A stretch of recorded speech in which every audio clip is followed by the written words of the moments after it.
आदरणीय दर्शकवृन्द, यहाँहरू सबैमा ओम आदि नमस्कार। म राजु अधिकारी र अहिले यतिखेर हामी जोडिएका छौँ ओम आदि गुरुवाणी कार्यक्रममा। यस कार्यक्रममा प्रस्तुत गरिने समस्त ज्ञान चर्चा हामी परमपूज्य बालयोगी आदित्यज्यूबाट प्राप्त गर्ने गर्छौँ। उहाँले अहिलेसम्म लेखेका, व्यक्त गरेका, अभिव्यक्त गरेका सम्पूर्ण भावानुभूतिहरूलाई सार रूपमा हामी यस कार्यक्रम मार्फत सम्प्रेषण गर्दै आइरहेका छौँ। हप्तामा 2 पटक प्रसारण हुने यस कार्यक्रम यहाँहरूलाई कस्तो लागिरहेको छ, हामीलाई सुझाव, सल्लाह, मार्गदर्शन र प्रतिक्रिया दिनुहुन हामी अनुरोध गर्दै आजको एपिसोडतर्फ हामी अगाडि बढ्नेछौँ।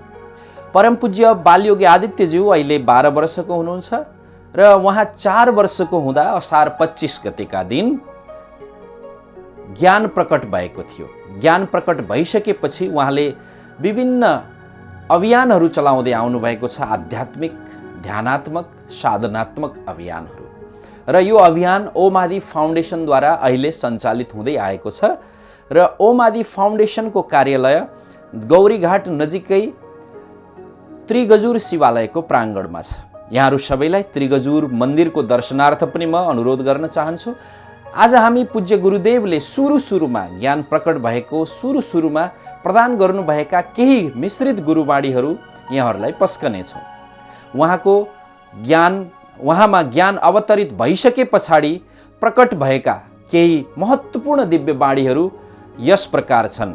अज्ञानताको भाइरलले अशान्ति फैलिएको बेला ज्ञानको भ्याक्सिन लगाई शान्तिको बिगुल फुकौँ। परमपूज्य बालयोगी आदित्यज्यूमा भर्खरै ज्ञान प्रकट भएपछि निरन्तर सत्सङ्गको कार्यक्रम आयोजना भयो। सत्सङ्ग साप्ताहिक रूपमा आयोजना गर्ने गरिन्थ्यो र हरेक सत्सङ्गको अन्तमा पूज्य बालयोगीले कुनै एउटा दिव्यवाणी लेखेर दिने गर्नुहुन्छ र गर्नुहुन्थ्यो। र सुरुको सत्सङ्गको क्रममा पूज्य गुरुदेवले दिनुभएको यो महत्त्वपूर्ण गुरुवाणी हो। अज्ञानताको भाइरलले अशान्ति फैलिएको बेला ज्ञानको भ्याक्सिन लगाई शान्तिको बिगुल फुकौँ भन्ने यो गुरुवाणी साह्रै नै मननीय छ। हो, यतिखेर जुन कोभिड महामारीको भाइरस छ त्यो भाइरल बनेर सबैतिर छरिएको छ, त्यसदेखि हामी त्राहिमाम छौँ, भयग्रस्त छौँ। हामी मुख छोपेर, हामी डिस्टेन्स बनाएर, दूरी बनाएर जोगिएर हिँड्न चाहिरहेका छौँ। तर अज्ञानताको भाइरलप्रति हामी त्यति धेरै सजग छैनौँ, त्यति धेरै जागरुक छैनौँ, त्यति धेरै सचेत छैनौँ। वास्तविक यो महामारीको भाइरल भन्दा पनि खतरनाक हुन्छ अज्ञानताको भाइरल। अज्ञानता जब हाम्रो मानसमा, हाम्रो आँखामा, हाम्रो समझमा, हाम्रो सोचमा बस्दछ, त्यसले जीवनमा विडम्बना मात्रै, कष्ट मात्रै, दुःख मात्रै र विनाश मात्रै ल्याइदिन्छ। यसरी अज्ञानताको भाइरल जब फैलिन्छ त्यसले अशान्ति उत्पन्न गर्छ र अशान्ति जब फैलन्छ त्यहाँ हाम्रा सुख, शान्ति, आनन्द, अध्यात्म, साधना, जीवनका उत्थान, आत्म उत्थानका प्रक्रियाहरू अवरुद्ध हुन्छन्। तसर्थ पूज्य बालयोगी आदित्यज्यू हामीलाई अपिल गर्दै हुनुहुन्छ कि अज्ञानताको भाइरलले यतिखेर सर्वत्र अशान्ति फैलिएको छ, त्यस विरुद्धको खोप र भ्याक्सिन भनेको चाहिँ ज्ञानको विस्तार, ज्ञानको अनुशीलन हो, ज्ञानको विमर्श हो, ज्ञान साधना गर्नु हो र ज्ञानलाई भ्याक्सिन बनाएर हामी आफूले ग्रहण गरौँ, त्यो भ्याक्सिन रूपी खोप लगाऊँ र शान्तिको बिगुल फुकौँ। जहाँ ज्ञान हुन्छ त्यहाँ शान्ति उत्पन्न हुन्छ, जहाँ ज्ञान हुन्छ त्यहाँ प्रेम उत्पन्न हुन्छ। भनिएकै छ, नित्य वस्तु विवेक ज्ञान, अर्थात् जुन सही हो, जुन गलत हो, गलत र सही कुन हो भन्ने छुट्याउने विवेक नै ज्ञानले मात्र दिन्छ। नभए हामी मोहमा पर्छौँ, आसक्तिमा पर्छौँ, स्वार्थमा पर्छौँ, अवसरवादितामा पर्छौँ, सत्ता शक्तिको मोहमा पर्छौँ अनि हामीलाई त्यो के सही र के गलत, के सत्य र के असत्य छुट्याउने विवेकै हामीमा रहँदैन, जुन आजभोलि परिदृश्यमा देखिरहेका छौँ। हामी देखिरहेका छौँ समाजमा राम्रो भन्दा पनि हाम्रोलाई बढी प्रश्रय दिने गरिन्छ। यो अज्ञानता हो।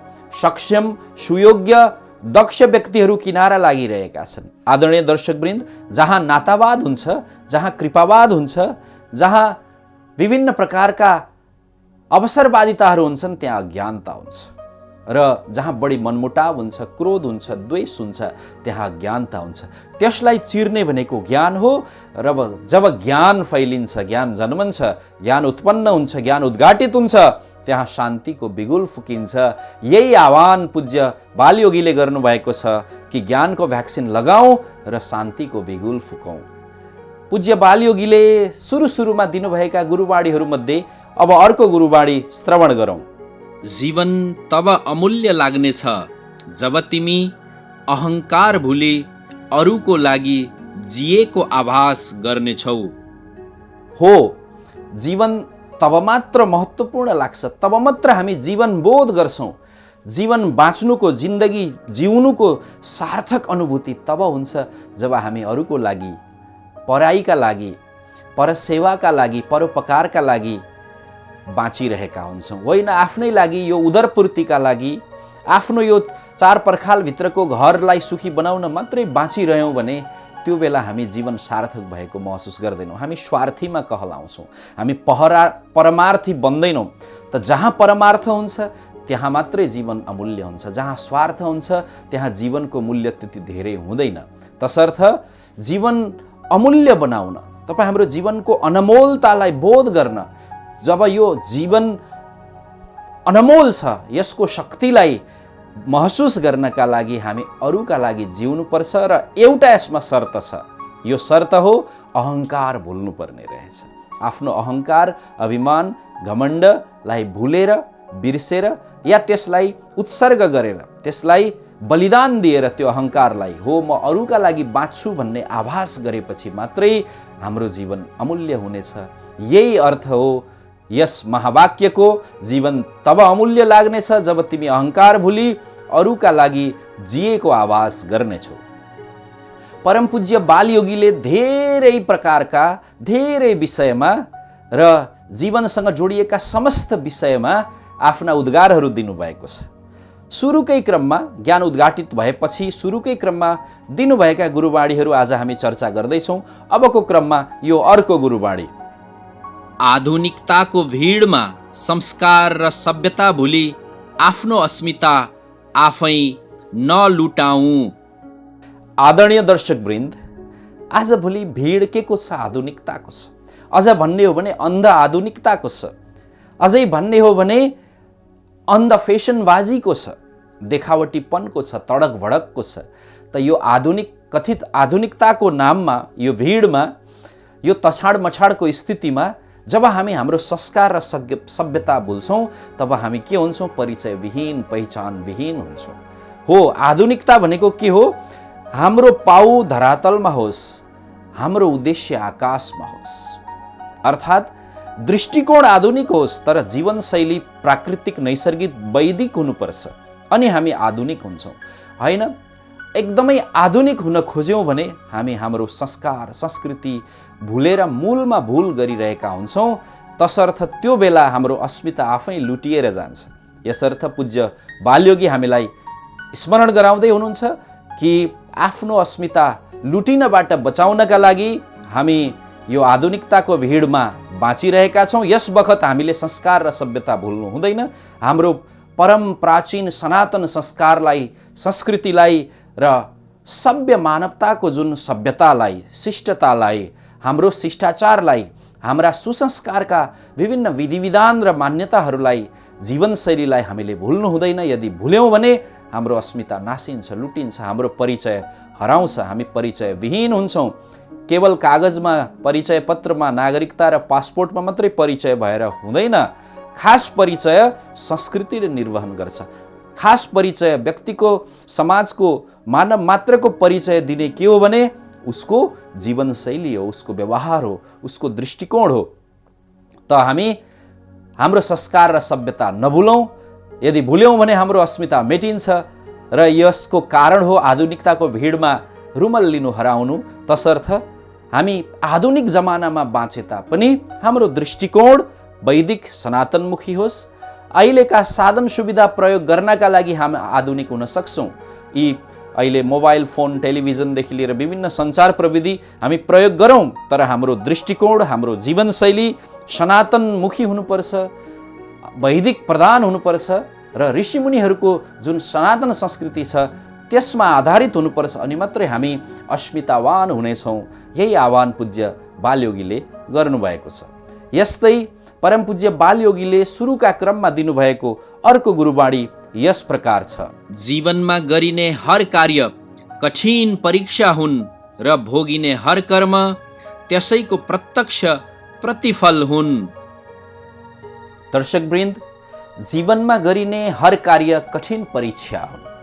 वास्तवमा यो जीवन, तपाईँ हाम्रो जीवन भनेको परीक्षाको प्रयोगशाला हो। परिवारमा परीक्षा, समाजमा परीक्षा, हरेक बाणीमा शब्दमा परीक्षा, कहिले परमात्माको परीक्षा, कहिले पराईको परीक्षा, कहिले आफन्तकै परीक्षा, कहिले दाम्पत्यमा परीक्षा, कहिले सन्तानमा परीक्षा, कहिले पूर्वजहरूको परीक्षा, कहिले आर्थिक विषयको परीक्षा। वास्तवमा तपाईँ हाम्रो जीवन कठिन परीक्षाहरूले घेरिएको छ। परीक्षा भन्ने बित्तिकै त्यहाँ केही नियम, मर्यादा, अनुशासन हुन्छन्। परीक्षामा जथाभावी चोर्न पाइँदैन, जथाभावी ढाँट्न पाइँदैन, त्यो अनुचित र आचार संहिता विपरीत मानिन्छ। यो जीवन त्यस्तै केही नियम, केही कानुन, केही संहिता, केही दृष्टिकोण, केही शैली, केही अनुशासनले बाँधिएको छ। यसरी जीवनलाई बाँध्यौँ भने, अर्थात् आफ्नो जीवन भोग्ने तरिकामा कठोर भयौँ र अरूप्रतिको सम्बन्धमा उदार भयौँ भने हामी सफल हुन्छौँ, हामी असल पनि हुन्छौँ र महान पनि हुन्छौँ। अनि यसरी परीक्षा दिँदा दिँदा जब त्यसको परिणाम निस्किन्छ, अर्थात् हाम्रो कर्मको परिणाम निस्किन्छ, त्यसको प्रतिफलले जीवनको दिशा र दशा, गति र सङ्गतिलाई, कथा र व्यथालाई निर्धारण गरिदिन्छ।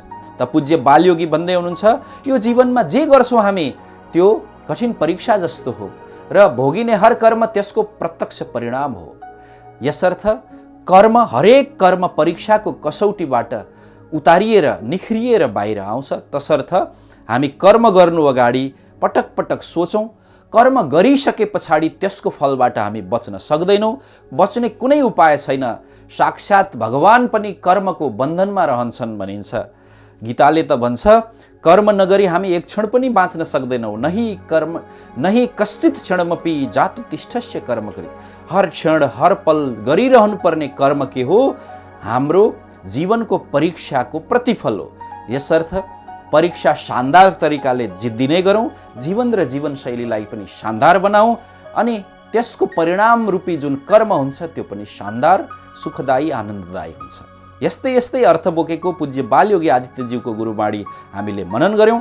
आजको यस कार्यक्रममा अन्तिम क्रममा आउनुहोस्, अब अर्को एउटा गुरुबाणीलाई श्रवण र मनन गरौँ। शान्ति चाहन्छौ भने सत्सङ्गको आनन्दलाई महसुस गर। तपाईँ हामी सामान्य जीवनमा पनि साथीको, सङ्गतिको ठुलो फरक पर्छ, मित्रताको ठुलो प्रभाव रहन्छ।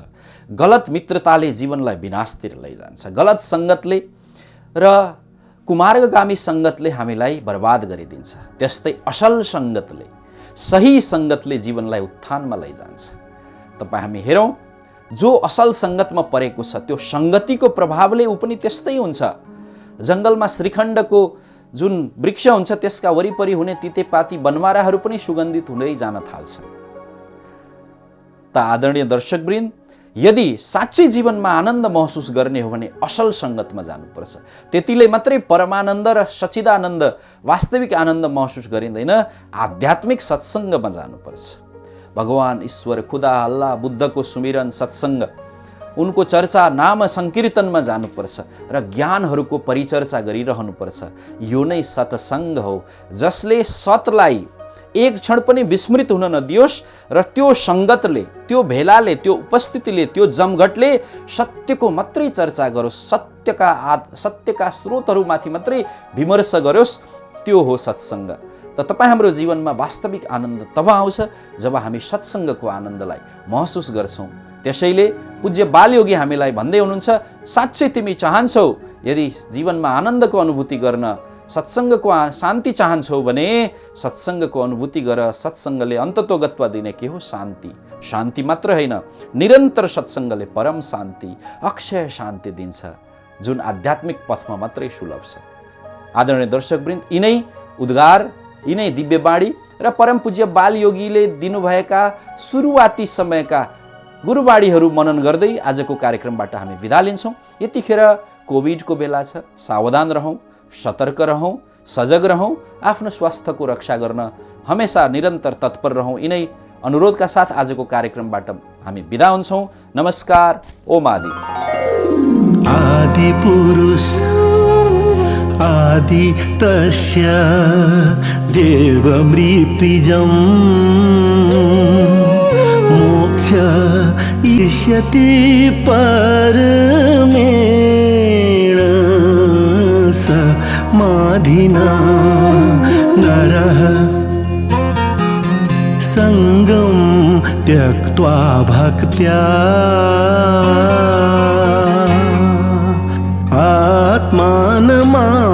आत्मानमादित्यमीक्षते।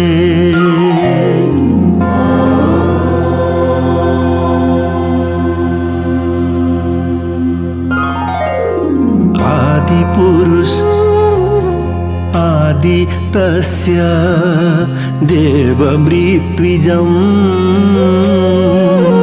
मोक्ष इष्यति परमेण समाधिना नरः संगं त्यक्त्वा भक्त्या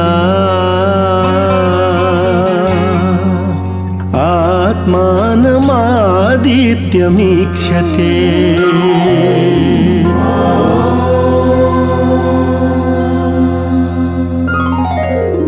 आदिपुरुष आदि तस्य देवमृत्युजं मोक्ष इष्यति परमेण समाधिना नरः संगं त्यक्त्वा भक्त्या आत्मानमादित्यमीक्षते।